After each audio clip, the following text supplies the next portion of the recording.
স্বাগতম। আজকে আমরা নতুন একটি টিউটোরিয়াল স্টার্ট করতে যাচ্ছি। তো আজকে আমরা শিখব যে কীভাবে মোবাইল দিয়ে স্ক্রিন রেকর্ড করতে হয়। তো আমাদের অনেক সময় প্রয়োজন পড়ে যে ফোনের স্ক্রিনকে রেকর্ড করার বিভিন্ন ডকুমেন্ট হিসেবে বা ব্যক্তিগত প্রয়োজনে।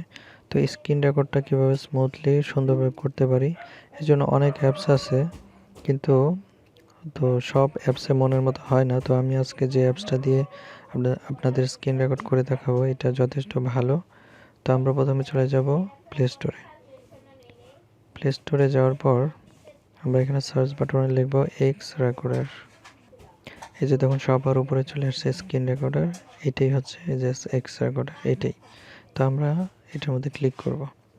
তো আমার এখানে যেহেতু ইনস্টল করা আছে, তো আমি সরাসরি ঢুকে যেতে পারবো। আপনার এটাকে ইনস্টল করে নেবেন। ইনস্টল করার পরে ওপেনে ক্লিক করবেন। তো ওপেনে ক্লিক করার পর এটাই মোটামুটি স্বাভাবিক যে সেটিংগুলো মোটামুটি ঠিক আছে। তারপর আমরা সেটিং অপশনে যাব। সেটিং অপশনে যাওয়ার পরে ভিডিও সেটিং, যেটা এটা নর্মালি আপনার এই যে 720 দেওয়া থাকে। তো 720 দিয়ে রেকর্ডিং করলেও যথেষ্ট ভালো আসে। তারপর যদি অনেক বেশি হাই কোয়ালিটির চান, সেক্ষেত্রে 1080p দিয়ে রাখবেন। এক্ষেত্রে একটু আপনার ভিডিওর যে মেমোরিটা একটু বেশি হবে, মানে বেশি মেগাবাইট বা বেশি জায়গা দখল করবে। তো তারপরও দিতে পারে 1080p, এটা খুব ভালো কোয়ালিটির ভিডিও দেয়। তো নর্মাল বলতে স্বাভাবিক অবস্থায় 720pও যথেষ্ট ভালো। তো আমি 1080 দিয়ে দিচ্ছি। তো এখানে মোটামুটি সেটিংস বলতে মোটামুটি ঠিকই আছে। এরপর আরেকটা কাজ করতে পারেন, যে লোকেশনটা আমরা এইটায় রেকর্ড হওয়ার পরে এটার যে মানে ভিডিওটা বা স্ক্রিন রেকর্ডটা এটা কোথায় যাবে, এটা আপনি চাইলে মেমোরিটা সিলেক্ট করতে পারেন। তো আমরা এটা সেভ লোকেশন এখানে ক্লিক করব। এখানে দেখেন ইন্টারনাল স্টোর আর এসডি কার্ড। ইন্টারনাল হচ্ছে আপনার ফোন মেমোরি, আর এসডি কার্ড আমরা এক্সট্রা যে মেমোরি কার্ড ইউজ করি সেটা।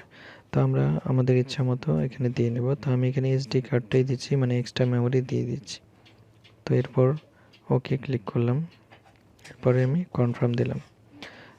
তো আমাদের মনে হয় সেটিংয়ে আর কোনো কাজ নাই। বাকি যে সেটিংগুলো আছে আমি এগুলো দেখেছি, মোটামুটি সবগুলোই ঠিক আছে। অ্যাপসের জন্য সবচেয়ে ভালো যেটা, ওটাই ওরা দিয়ে দিয়েছে। তো এখন আমরা যেটা করব, এই যে রেকর্ড অপশন, আমরা রেকর্ড স্টার্ট করবো। এই জন্য আমরা এই যে রেকর্ডে ক্লিক করে দেব, রেকর্ডটা কেমন আসে। তো রেকর্ডে ক্লিক করলাম। তো রেকর্ডে ক্লিক করার পর আমাদের এখন যা যা করবো সব স্ক্রিন রেকর্ড হতে থাকবে। এই যে দেখুন একটা জিনিস, এই যে এখানে সময় ভাসতেছে, এই যে 10 সেকেন্ড 12 সেকেন্ড, তার মানে আমাদের রেকর্ড হচ্ছে। তো আমরা দেখি রেকর্ড আসলে হচ্ছে কিনা। এই যে আমি মোবাইলের স্ক্রিনের উপরেই আছি, ধরেন আমি একটা অ্যাপসের মধ্যে যাই, ধরেন এই যে অ্যাপ, এটার মধ্যেই যাই। এরপর আমি একটু এমনিতেই আর কি দেখানোর জন্য রেকর্ডটা হচ্ছে কিনা এমনিতে একটু ঘোরাঘুরি করি, আবার বেরিয়ে চলে আসি। এখন আমি আবার ওইখানে যাই আমার রেকর্ডার অ্যাপসে। তো দেখি যে 40 সেকেন্ডের মতো হয়েছে, দেখি রেকর্ডটা হয়েছে কিনা। আমি এখানে এই যে চতুর্ভুজের মতো যে আইকনটা আছে এখানে ক্লিক।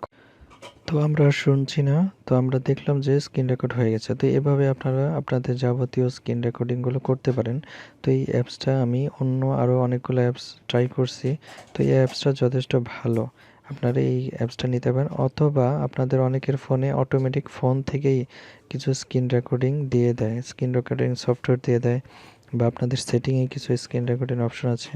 তো সেগুলো থাকলে ওইগুলো দিয়েও করতে পারেন, ওইটাও যথেষ্ট ভালো। যেমন আমার ফোনে দেখেন, যদি ফোনেরটা দেখেন সেক্ষেত্রে যে উপরে দেখেন এই যে একটা বাটন, এই যে দেখছেন, তো এইটাও স্ক্রিন রেকর্ড। আমরা এখানে ক্লিক করলে তো স্ক্রিন রেকর্ডিংয়ের অপশনটা চলে আসবে।